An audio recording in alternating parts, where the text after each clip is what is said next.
Chelsea كعانة ديري maanta cid idinka farxad badan ma jira sida laptop iyo computer iyo telephone sida u eegiseen warkii ugu farxadda badnaa hadda lagu hayaa isagoo kulul aan jecelnahay inay idila wadaagna haddii ilaahay dhaa marka maanta waa reer Chelsea iyo farxaddooda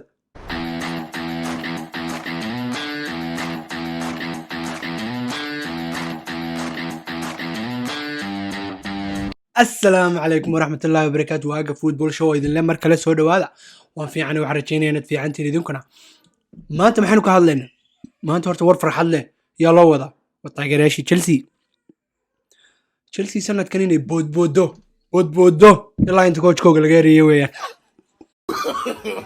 no coachkiina waa la yareeyaa reer Chelsea 3 bil amba 2 bil oo qabta ninkana Abramovich la yiraahdo nin ciyaara ma marka saaxiibka waa socda ninkii Lampard ay diyaariyo muxuu ku badbaadaa waynu Manchester City iyo Liverpool intu labada ka laago oo liiga qaada weeyaan amba Champions League ninkii gudkiisa biyo ugu soo galeen inta nimanka horta ku bilaabeen waxaan jeclahay inaan hal kalmad ka iraahdo ninkii odayga ahaa Lionel Messi fiidiyogeeni ugu horeeyay maalintii number 1 aan kaga hadlaynay kalmadan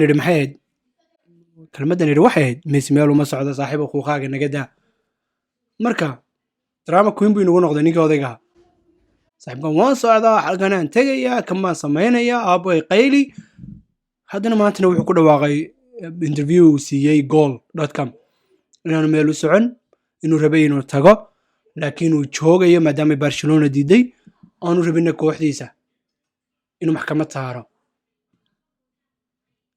maadaama kooxdu noloshiisa oo dhan ku soo qaatay tay wax badan ay gaarsiisay marka dhinac ka eego Messi waxaad moodaysaa interviewgiisu inuu ahaa nin halkan ka hadlaya halkan oo nacam dareensan kooxdan jacayl u qaba maadaama uu ahaa koox noloshiisa oo dhan ku soo qaatay laakiin boardku mar haddii xumaan kula ciyaaray oo ku xumeeyey aad aragto kooxdii horumarka doonaysay inay gaarsiiyaan aanay gaarsiinayn kuwa saddexda qodob uu afka ku dhuftay waxay ahaayeen saddexdii qodob ee Champions League la garaacay saddexdii sano ugu dambeeyay nacamtiinku inaanu improvement sameeyeen ninku wuxuu sheegay inuu rabo inuu badiyo marka haddii aad doonayso inaad badiso qaado koobabood halkii ay Barcelona taagnaan jirtay aad istaagto kooxdina aanad arag wax improvement inaanay soo socon maamulkuna uu nimankii meesha joogay u yahay why not maxkamad haddaad geyso maxkamad cidaad geynaysaa ma hadda taageerayaashii iyo garoonka waxaad geynaysaa waa maamul xumada Barcelona ka jirta iyo ragga maamulka xun la meesha jooga marka haddaad saxsanayd inaad maxkamad la korto xaq bay u ahayd Messi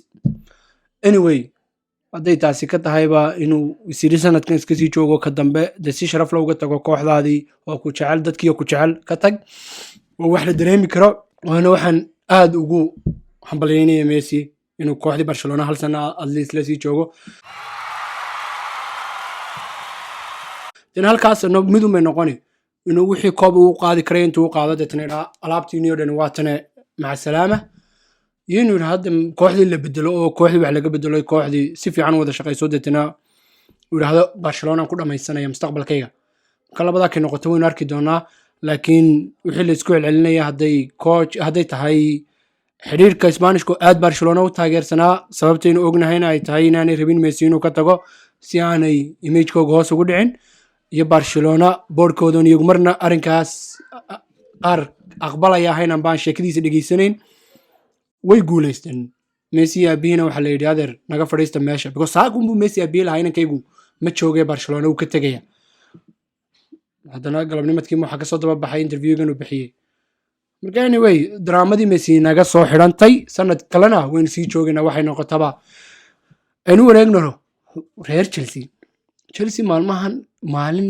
saddex shis ku xigay saddex difaac sign gareeyeen maalin kasta Chelsea baa sign gareysay Chelsea baa sign gareysay warheede Chelsea January 2018 January 2019 baa ugu dambeysay waxay sign gareysay Chelsea wixii bay caro kula wada dhacday imka qab waliba laba ciyaartooy kale ay niyad ku haysanay soo wado hadda waxa ay Chelsea sign gareysay ciyaartooygan haddii reaction ka bixino ciyaartooy horta marka si loo eego ciyaartooygii hore sign gareysay oo kale Hakim Ziyech iyo Kai Havertz haddaad isbarbar dhigto isku meel bay ka ciyaaraan amba midigta ka wada ciyaarsii amba dhex 10 oo ka ciyaarsii amba 8 ka ciyaarsii amba dhex bidix ka ciyaarsii marka waa laba ciyaartooy isku nooca laakiin la wada ciyaarsiin karo.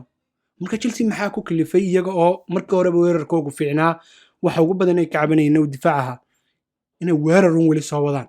Qismka waxay haystaan 8 nin oo weerar oo khatara. koox haysataa ma jirto ciyaartooyga imika iskugu keeneen. haddana dhexdooda haddii la eego niman dhex dambe ka ciyaari kara hadday 4-3-3 ku ciyaarayaan 2 nin oo hadday 4-2-2 ku ciyaarayaan labada dambe ma xuma dhexdooda marka si loo eego because Kante haysataa Chelsea Kante cid haysataa ma jirto. anu waxaan qabaa hadduu booskiisa saxda laga ciyaarsiyo Kante waa ciyaartooyga ugu wanaagsan adduunka ee qaab difaaceedka ka ciyaara. marka muhiimaddu waxa weeyaan Chelsea mar hadday ka haysato always kooxaha waaweyn waxay u baahan yihiin ciyaartooy kale oo dhexdana kubadda maamulaya goolal badanna ku dhalinaya. nacam sanadkii at least 10 gool ku dhalinaya. laakiin Chelsea ma hayso ilaa hadda. iminka waxay ka ciyaarsiisay Jorginho inuu penalty ku dhaliyo ma gool kale kuma dhalinayo. Matteo goolal maahan in dhaliya inuu xagga dambe kubadda control mooyaane. Evento sanadkan uu laacibkii sanadkii kooxda Chelsea noqday ciyaartiisuna aad u heer sareyso laakiin Lampard oo dhex gool dhaliya ahaan jiray ilaa hadda ciyaartiisii gool kuma soo darin. marka talo iyo dhexdan dambe kala ciyaari doona. bal waynu eegi doonaa seasonku siduu isku bedelo. laakiin maanta hadalkeenu waxa weeyaan ciyaartooygan ay la soo wareegtay 5 sano ay la saxeexasay ciyaartooygan yar ee Jarmalka Bayer Leverkusen kala soo wareegtay Kai Havertz waa ciyaartooy 21 sano jira laakiin imka 3 sano ka ciyaarayay heerka koowaad ee Jarmalka waliba Bayer Leverkusen oo kooxaha waaweyn Jarmalka ka tirsan.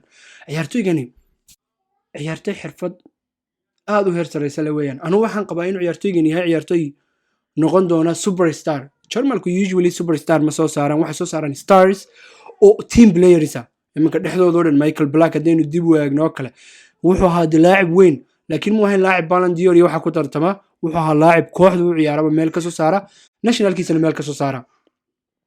ciyaartooygan waxaan u maleynayaa inuu noqon doono ciyaartooy ka goolal badan markay noqoto xagga farsamadana uu ka heer farsamo badan yahay. goysma hadday noqoto hadday orod noqotona uu ka dheereynaya waana dhararkiina way isleegihiin almost because ninkan waxaan u malay Balak iyo Ozil oo hal ciyaartooy la iskaga dhigay weeyaan.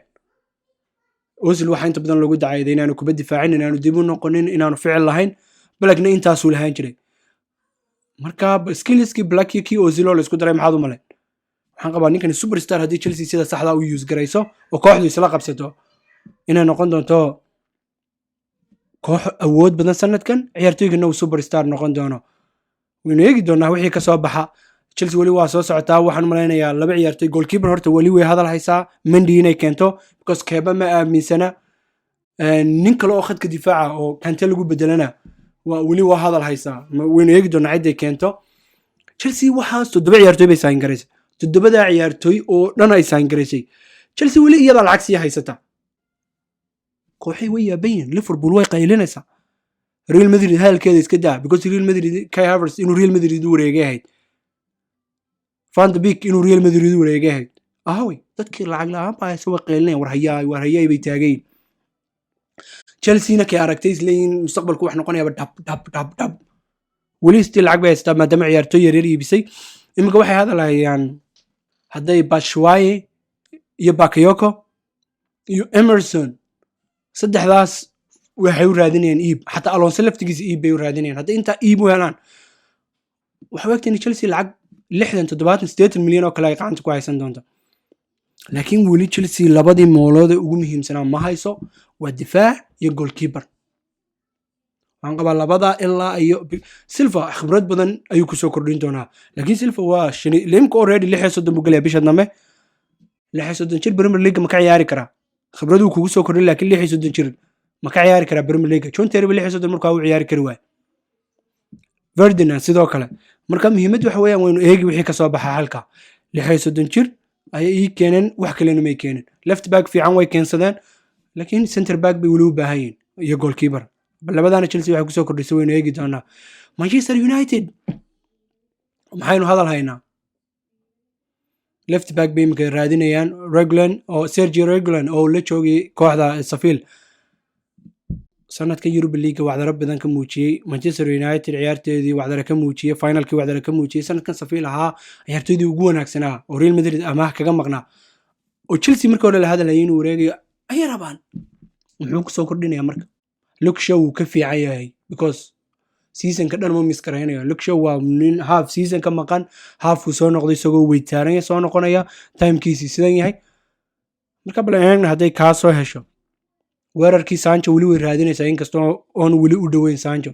marka Manchester ay dee naga daa ciyaarta salix ala Van de Beek haddaan kelmad ka idhaahdo Manchester United may u baahnayd ciyaartoy laacib heer sareeyo weeyaan oo dhex fiicana, goolna kuu dhalinaya, kubadna kuu difaacaya, energy badan leh, laakiin maad u baahnayd Van de Beek.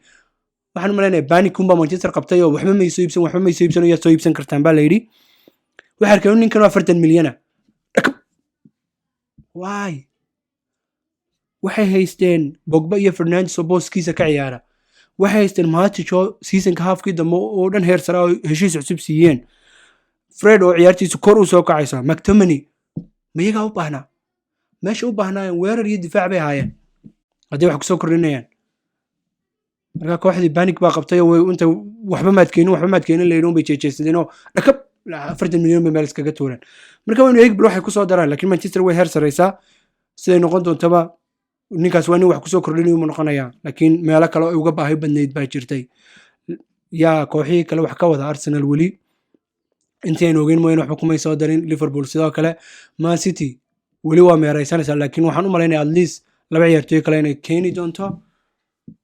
suuqii markaa ma Ingiriis buu noqday ahaway kooxihii kale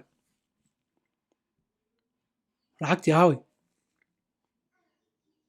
ilan kooxaa lagu yaqaano Barcelona iyo Real Madrid iyo inay isdhinac yaacaan baa la doonaya. iyada Juventus ka daa hadalkeedoo oday iyo waxay raadsataa free transfer, laakiin Barcelona iyo Real Madrid maxaa ka dhacaya talo. Barcelona bilowna eegi maadaama uu yidhi Meesi waan joognaa, kooxda imka settle bay noqon doontaa, wixii ka baxay iyo wixii soo galay waynu eegi. Real Madrid laakiin iyadu inay wax ka tagaan un mooyaane waxba kuma soo noqonayaan baan malaynaya sanadkan, because James Rodriguez wuxuu u socdaa Everton already caafimaadku uu maray, Diaz wuxuu u socdaa Milan already isagu garanka uu qaatayba ama habu isagu ku tagay. rag badanna wala hadalaya inay ka baxaan iminka macal Great Bell isagu wuxuu dhahay kooxdaaba igu dhaganba. waa ninkii hadda khaatiga laga taagnaa si kooxda looga riixa lalaa. maalinta dhaweydo qaranka la joogay interviewgiisii Skyga wuxuu sheegay war hadhe nimankani last year 2 heshiis baa ii dhowaa, labadaba nimankan baa diiday. hadhowna waxay odhanayaan Bell uu tegi lahayo sanbuu sameey. nimanku ma iska sii daayaan ninka, kumana ciyaarayaan, ciyaartiisii hoos bay u dhacday, mishaarkiisu uu ku badan yahay. xataa haddii free ku sii daayaan maanay hayn meel ka banaanaato mishaar ka baxay.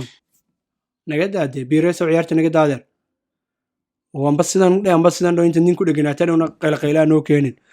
sanadkanna Ingiriiska Yurub baa looga boqo siday u socdaan.